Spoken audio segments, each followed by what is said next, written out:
Assalamualaikum warahmatullahi wabarakatuh. Terima kasih kepada Ustadz Davis yang telah berbagi curhatnya.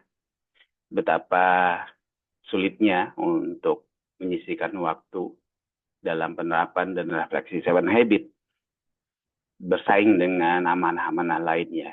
Di sini Ustadz Davis juga berbagi kekhawatiran lama-lama nanti lupa dan juga ini pasti juga berpengaruh pada teman-teman sekalian. Ya, izinkan saya untuk menjawab. Yang perlu diingat, pertama, berlatih menerapkan seven habit dan refleksi diri adalah sangat penting untuk pengembangan diri dan karakter, tapi tidak mendesak. Mengapa tidak mendesak? Karena kita tidak merasakan langsung dampak dari tidak mengerjakannya. Sehingga dengan demikian kita akan cenderung mudah mengalahkannya daripada aktivitas lain yang lebih mendesak, yang lebih penting, tanda kutip. Nah, saya mau tanya nih teman-teman sekalian, mengapa ada sebagian dari teman-teman kita yang menganggap sholat penting dan dia selalu bisa mengerjakan sholat di awal waktu. Namun sebagian dari kita juga menganggap penting, namun kadang kalah dengan amanah lain, prioritas lain, sehingga dia mengerjakannya kadang di awal waktu, kadang tengah waktu, bahkan kadang di akhir waktu. Dan ada lagi sebagian dari rekan kita yang muslim, yang tahu ya sholat juga penting. Tapi dia bisa dikatakan jarang sholat. Ya, yang membedakan satu adalah seberapa kita melihat kadar pentingnya sholat itu. Dan tadi pentingnya juga apakah dia ada waktu, tengah waktu, akhir waktu. Dan ini yang mempengaruhi kenapa ada yang sholatnya di awal waktu, yang seingatnya, atau yang bahkan tidak pernah ingat lagi. Kalah dengan prioritas lain. Sama dengan sholat, dia termasuk kategori kebiasaan 7. Mengasah gergaji, mengembangkan diri. Artinya dampaknya tidak terlihat sekarang. Dalam jangka panjang. Dan kita juga belajar dari sholat. Kita sangat terbantu karena Allah telah melalui Nabi Muhammad SAW telah membantu kita dengan memberikan jadwal sholat 5 kali sehari untuk yang wajib. Kebayang tidak teman-teman sekalian? Kalau Allah hanya mengatakan bahwa sholatlah 5 waktu. Tapi tidak ada jadwal yang jelas. Sangat sulit. Kita akhirnya bisa konsisten sholat 5 waktu. Jangan-jangan sholat 5 waktunya semua dirapel di akhir hari. Menjelang tidur. Atau di pagi hari. Karena kita tahu nanti kita akan sibuk sana, sibuk sini, segala macam. Dari dua hal ini kita belajar bahwa yang paling penting adalah menjadwalkan dan dengan jeda yang jelas. Demikian juga belajar Seven Habit. Kenapa kita mendorong untuk prakteknya bertahap? Tantangan minggu pertama, minggu kedua. Pada dasarnya kita sudah belajar 7 kebiasaan. Kita menerapkan setiap hari, setiap minggu 7-7-nya.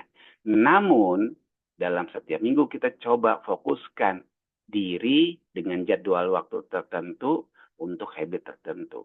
Dan melakukan evaluasi waktu tertentu. Hal yang ketiga yang perlu kita ingat, keteladanan jauh lebih powerful daripada pengajaran. Keteladanan para pimpinan sekolah akan sangat berpengaruh kepada komitmen teman-teman sekalian di dalam menyisihkan waktu. Kalau pimpinan saja bisa, mengapa saya tidak?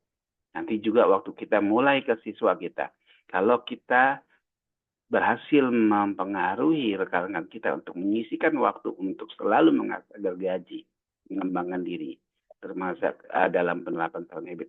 Pada saat kita mulai luncurkan pada siswa, juga mereka bisa jadi teladan kepada siswa. Dan di dalam karena pentingnya keteladanan ini, saya mengajak para pimpinan untuk menyisihkan waktu, menjadwalkan waktu secara periodik. Nggak usah langsung besar dirapel, tapi hari Senin untuk hari Selasa dan lain. Mengikuti COP dari tim masing-masing. Berbagilah juga pengalaman, bukan hanya berhasil termasuk ketika kita belum berhasil menjalankan. Dan ketika belum berhasil, apa pembelajaran hikmahnya?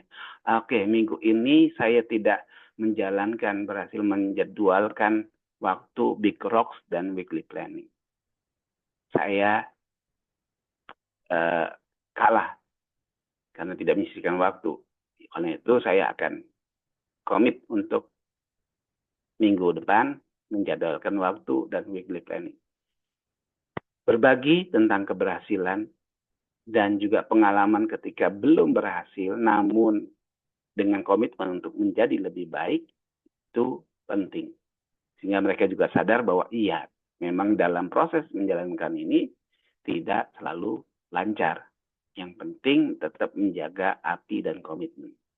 Yang terakhir, jangan lupa berikan apresiasi kepada diri kita ketika berhasil, kepada anggota tim kita atau tim kita yang berhasil menjalankan hal-hal tertentu, praktek tertentu. Yang terakhir, kuncinya adalah rutin, regular. Ya, berlatihnya rutin, misalnya selama tantangan 8 minggu, jadwalkan waktu yang jelas kapan membaca tugas dan mengerjakan tugas di awal. Karena seringkali tugasnya adalah untuk 1 minggu pelaksanaan. Tapi kalau nggak dibaca di awal minggu, kita nggak tahu selama seminggu ini apa prioritas kita dalam praktek sound habit minggu ini. Itu hanya butuh waktu nggak sampai 5 menit. Oh iya, tugas saya minggu ini adalah mengidentifikasi orang-orang yang akan saya tingkatkan saldo rekening bank emosinya. Siapa saja? Apa potensi setorannya? Apa potensi tarikannya? Lalu niatkan selama seminggu saya akan setiap berusaha bertemu dengan orang tersebut dan membuat setoran-setoran dan menguasai tarikan. Jadi yang paling penting yang diingat adalah apa minggu ini tugas saya. Lalu jalankan. Di dalam proses itu Anda ingat berhasil jalankan atau tidak. Nah, di akhir minggu sisihkan waktu, mungkin hanya 10-15 menit untuk refleksi diri perjalanan seminggu ini. Mungkin 10 menit lagi untuk berbagi dengan tim dalam bentuk COP dan atau Padlet. Ya. Jadi kuncinya jadwal. Sama seperti sholat, harus ada jadwal yang jelas. Jadi terutama tantangan 8 minggu ini, pastikan sisihkan di awal minggu, di hari Sabtu akhir, untuk melakukan refleksi, sekaligus memahami apa yang akan difokuskan minggu ini. Lalu jalankan, sambil mengingat kalau apa itu yang dilakukan. Lalu sisihkan waktu untuk refleksi, untuk berbagi, untuk saling mengingatkan. Saya kira itu jawaban saya dalam upaya kita bagaimana tetap bisa melatih dan melakukan refleksi atas perjalanan menerapkan 7 Habits dalam 8 minggu ini. Terima kasih. Assalamualaikum warahmatullahi wabarakatuh.